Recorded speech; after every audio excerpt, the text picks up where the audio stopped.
Bedroom bedroom. పరిణిత cupboard దాకు. ఇప్పుడమ్మా బాబు వచ్చిన కిచెన్ లోకి వెళ్ళు, కబోర్డ్ లో దూరు, బెడ్రూమ్ లోకి వెళ్ళు. కొత్త ఐడియా రావా? కొత్త ఐడియానా? తలుపుతే పరిణిత.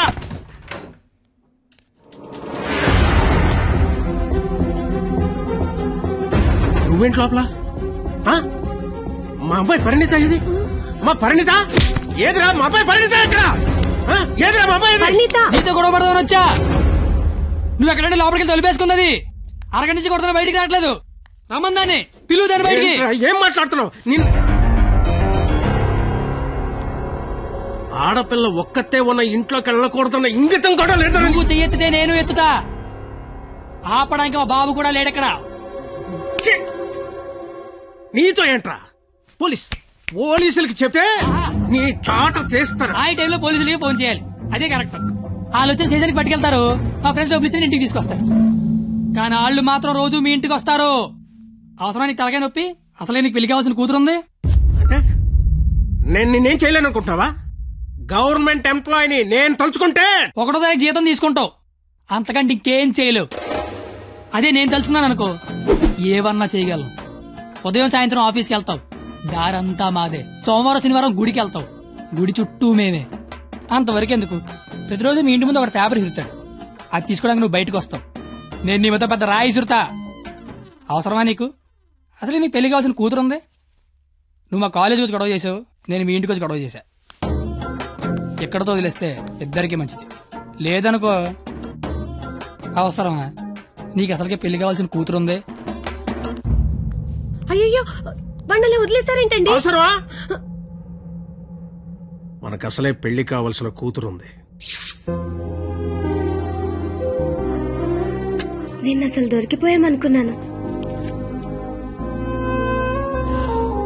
అయినా అంత టెన్షన్ అన్ని మాటలు ఎలా వచ్చాయి? బిల్లు నువ్వే కడతావు కదా. అయితే ఓకే. డైరీ గేట్ తోనాలు గట్టు నీకే. అదేంటి, నువ్వు చేయలేకపోయినా ఎవరు రాసుకుంటావు కదా. ఇంకవసరం లేదు, నువ్వున్నావు కదా. అయ్యో బాబోయ్, చంపేశావే. అది సరే, అసలు నన్ను ఎందుకు లవ్ చేసావే నువ్వు? అసలు నువ్వెందుకు నన్ను లవ్ చేసావు? ఇంటర్ పోయి ఖాళీగా ఉన్నాను, పొద్దున్న లేచాకేదో పని ఉండాలి కదా. చెప్తా. నీలాంటి తెల్ల తోలు కత్తిలాంటి ఫిగర్ ఈ కత్తిగడికి పడిందని పెట్టగోడ మీద కూర్చున్న కుర్రాలు కథలగా చెప్పుకుంటే ఉంటది. అంటే తెల్లతోలు కత్తిలాంటి ఫిగర్ నన్ను లవ్ చేసావా? అంతగా ఇంకేం కావాలే?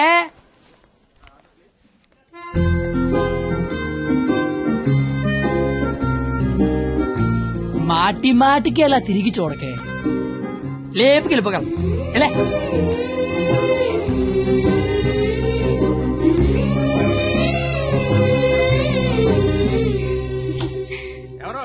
పెళ్లి కూతురు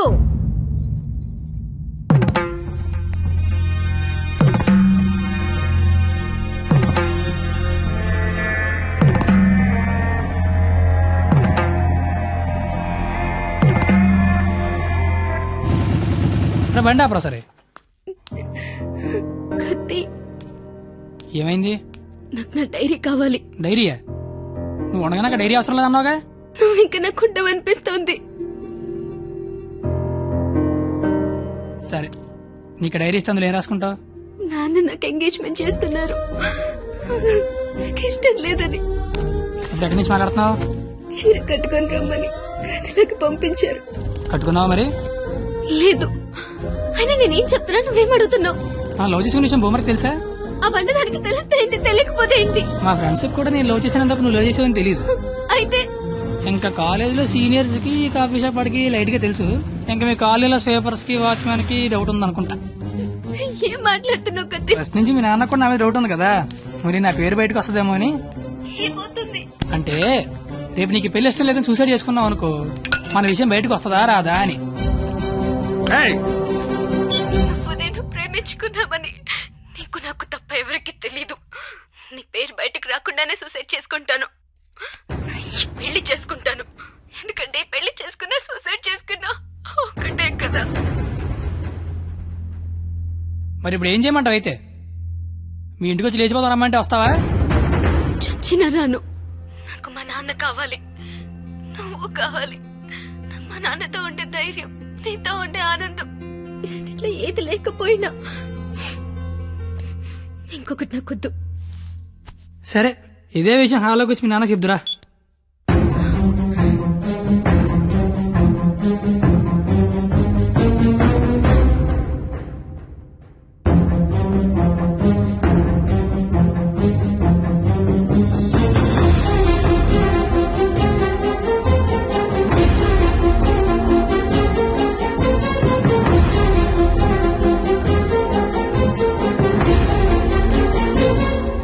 బయటికి. నేను ఇంకా మ్యాటర్లోకి రాలా. నేను మీ అమ్మాయి ప్రేమించుకున్నాం, ఆ విషయం చెప్పడానికి వచ్చా. బయటికి పో. నీకు మ్యాటర్ సరి కన్వే కాలేదనుకుంటా. నేను మళ్ళీ చెప్తా, నేను మీ అమ్మాయి ప్రేమించుకున్నాం, ఆ విషయం మాట్లాడడానికి వచ్చా. నేను నా కూతురుతో మాట్లాడాల్సి ఉంది. నువ్వు 20 ఏళ్ళ నుంచి నీ కూతురుతో మాట్లాడుంటే ఇప్పుడు నాలంటే నీ ఇంటికి వచ్చి మాట్లాడాల్సిన అవసరం ఉండేది కాదు. కానీ ముందు మ్యాటర్లోకి రా. ఎలా నచ్చాడు వీడు నీకు? అది మేమే మాట్లాడుకున్నాం కానీ ముందు మరి మ్యాటర్లోకి రా. మ్యాటర్ తేలేదాకా నేను ఎక్కడి నుంచి వెళ్ళను. ఏ మ్యాటర్ తేలాలి? ఎన్నిసార్లు చెప్పాలి సామి, నేను నీ కూతురు అది మాట్లాడడానికి.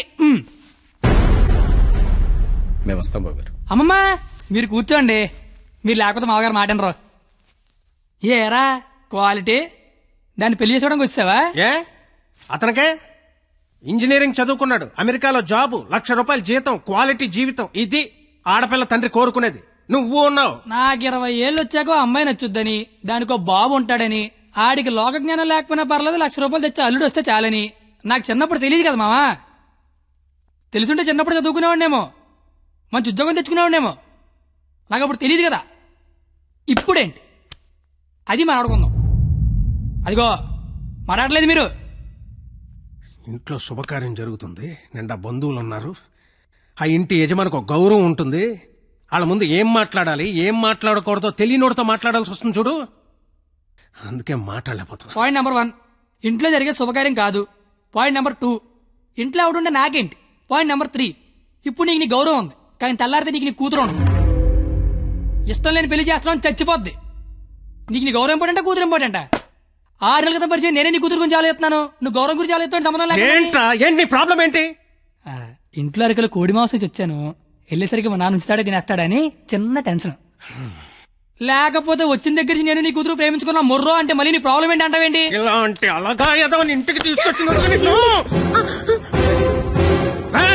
ఏ మీ ఆవిడ మీద చేత నీ కోపం చూడు, మా ఆవిడ మీద చేత నా కోపం రాదా? అది నా కూతురు, నా ఇష్టం.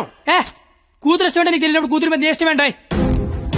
కూతురు మీద లెక్కలేనంత ప్రేమ ఉంటది, కానీ కూతురు ప్రేమ అంటేనే లెక్క ఉండదు. ఇవన్నీ కాదు సార్, నేను మీ అమ్మాయి ప్రేమించుకున్నాం. నాకు తెలిసి నేనంటే మీకు ఇష్టం లేదు, ఏం చేస్తే నచ్చుతాను అది చెప్పండి. ఏం చేయడానికి నేను రెడీ.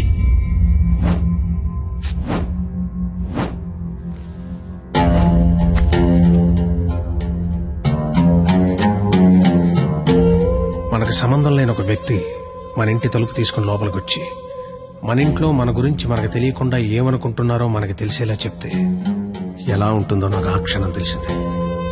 ఆలోచించడానికి కూడా అవకాశం లేకుండా పోయింది. తప్పని పరిస్థితుల్లో నేను ఒక డెసిషన్ తీసుకున్నాను.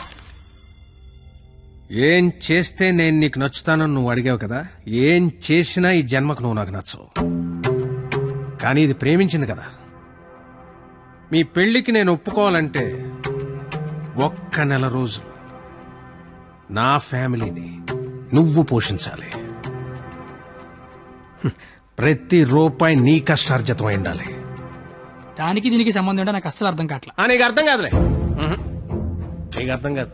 ఒక ఆడపిల్ల తండ్రిగా నాకున్న ఒకే ఒక్క బాధ్యత ఏంటో తెలుసా? నా కూతురు నా చేతికొచ్చిన క్షణం నుంచి ఎంత జాగ్రత్తగా చూసుకున్నానో అంతే జాగ్రత్తగా చూసుకుంటాడన్న నమ్మకం ఉన్న ఇంకోటి చేతిలో పెట్టడం అది తప్పు కాదుగా. అందుకే 1 నెల. ఎందుకంటే 1 నెల పోషించలేని వాడివి జీవితాంతం పోషిస్తావని నేనెలా నమ్మడం.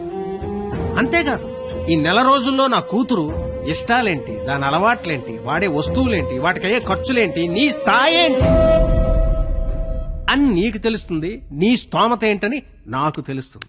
ఏంటే ఏ మాట్లాడమే ఒబ్బనేసరికి మాట పడిపోయింది చూసారా బాసు.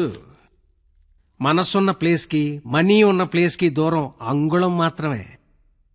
పాపం లోపల ఉన్న మనసేమో నేను బయటకు వస్తా అంటుంది. కానీ బయట ఉన్న మనీ ఏమో నన్ను లోపలే ఉంచు ఎవడేమైపోయినా పర్లేదు నన్ను లోపలే ఉంచంటది. నేను పందానికి రెడీ. గెలిస్తే నీ కూతురు నాకు ఇచ్చి పెళ్లి చేయాలి.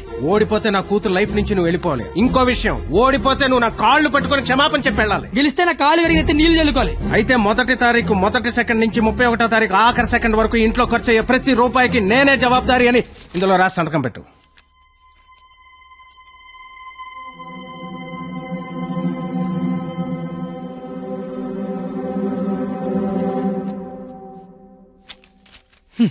అంత మ్యాటర్ రాసిన చదువుంటే అగ్రిమెంట్ రాయాల్సిన అవసరం ఏముంది? నువ్వేరే సంతకం పెడతా.